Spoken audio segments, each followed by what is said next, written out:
Hi everyone, welcome to our Data Science, Machine Learning and AI course, your first step towards mastering the skills to become an artificial intelligence AI expert. Our current module is all about Python fundamentals. Check out the full playlist in the description for everything we have covered so far and hit subscribe to stay updated with new lessons and future modules. Today we are going to learn about sets in Python. So what are the sets? A set is an unordered collection of unique elements. They are mutable, which means they are modifiable. You can add or remove elements from the sets, and they do not allow they do not allow duplicate elements. So there will be always unique elements in the set. So let's take an example of a set and the data type sets, and how if we even add some duplicate elements and how the set will actually only keep the unique elements. We will see this example. So first of all, let's take a look at the syntax of the sets.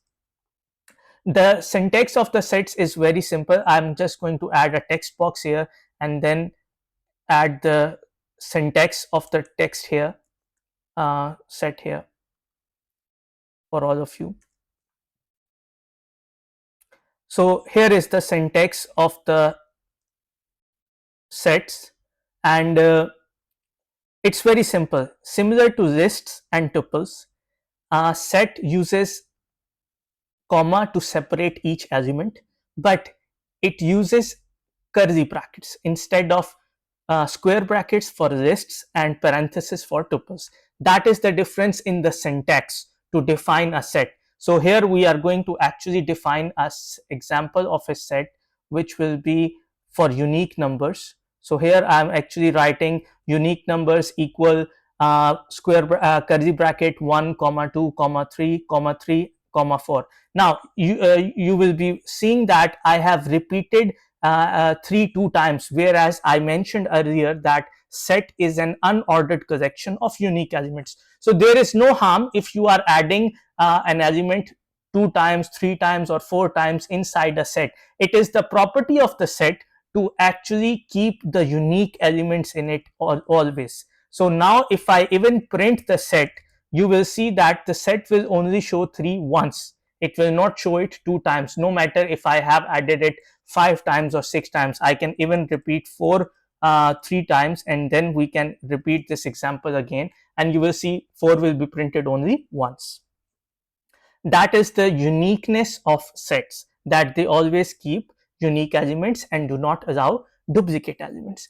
Now, for example, if you want to actually add something in the sets, how you can actually do that. Remember, in the lists we learned about append function, where we were trying to add an element into the end of the list.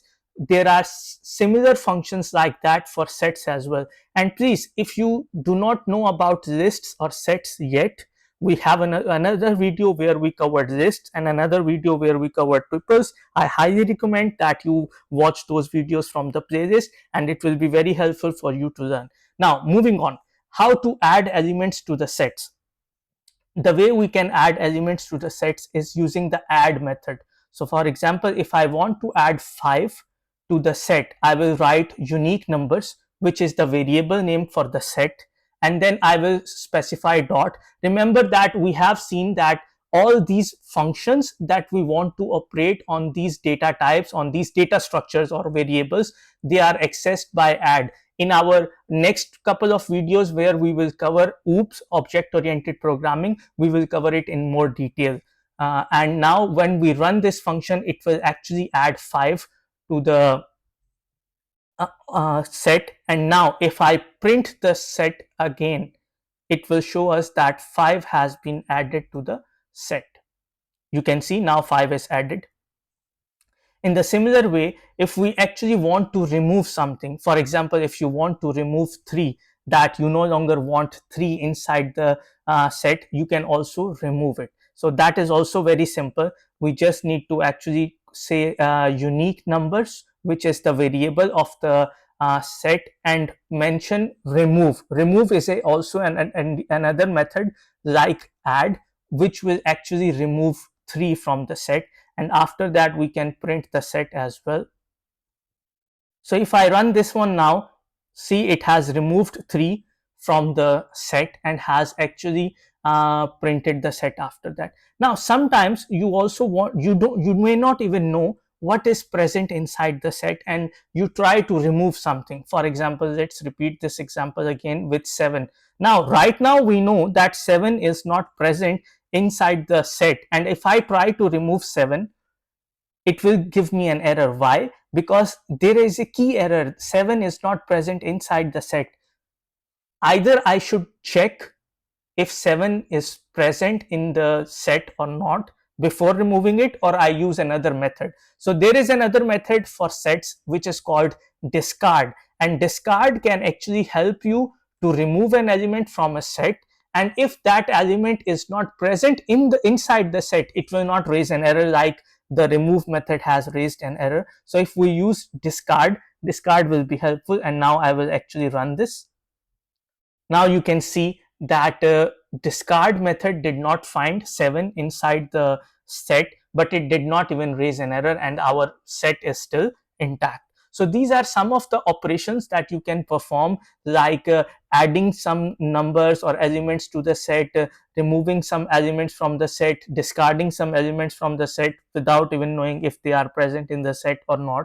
And apart from that, which we some of the operations related with sets, which all of us would have learned in elementary school, like union, intersection, and difference, you can also perform those operations on sets as well. I'll just give one example for each one of them so we can know what other operations can be performed. So let's create a set first.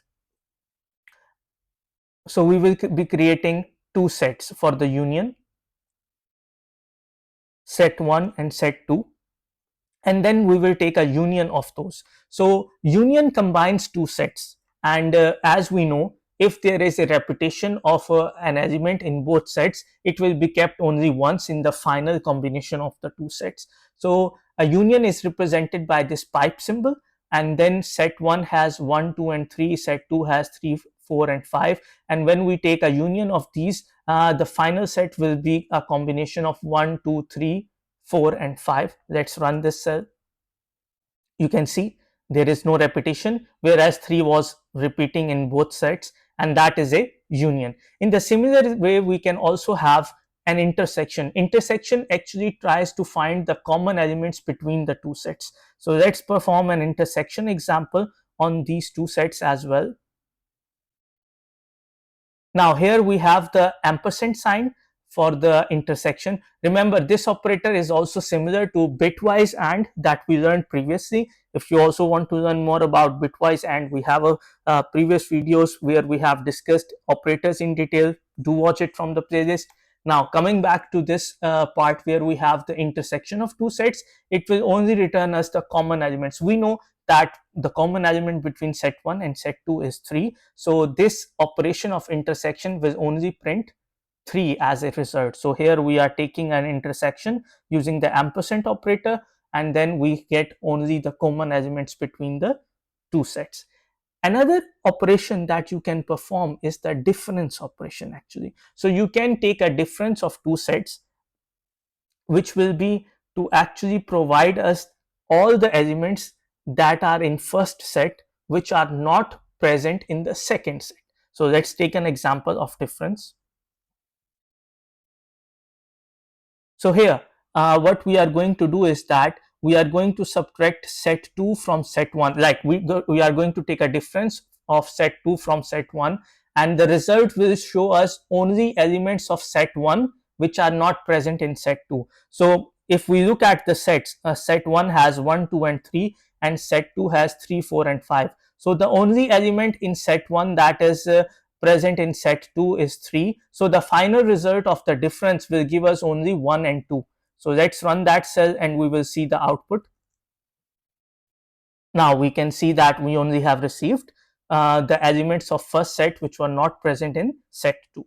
That is a difference that we call. There is another special method in sets which we call symmetric difference actually, and it finds elements in either set but not in both, like those elements which are either present in set 1 or in set 2 those will be actually accepted as a final output in the symmetric difference, and if there are common elements, then they will be not considered in the final output. So let's take an example of symmetric difference. And here is an example of symmetric difference where we will actually get the final output with those elements which are present in either of the set, but not in both of them. And let's run it. So you can see we have obtained 1, 2, 4 and 5, and we know that 3 was actually a common element in both sets. So the symmetric difference, which is denoted by this hat symbol, is actually giving us only those elements which are present in either of the sets but not in both. So please remember these symbols, they are very helpful. So we have a pipe symbol for union, which combines the two sets, and intersection with the ampersand symbol, which returns us common elements. We have a difference symbol, which actually returns elements for set 1 which are not present in set 2, and then we have a symmetric difference which returns us elements that are present in either sets but not in both of them. So these are actually the common methods that we normally use with sets, and it will be very helpful if you practice them. In the next video we will cover dictionary data type, and that is an also very interesting data type to learn in Python and is very useful. Keep learning. I will see you in the next video. Bye for now.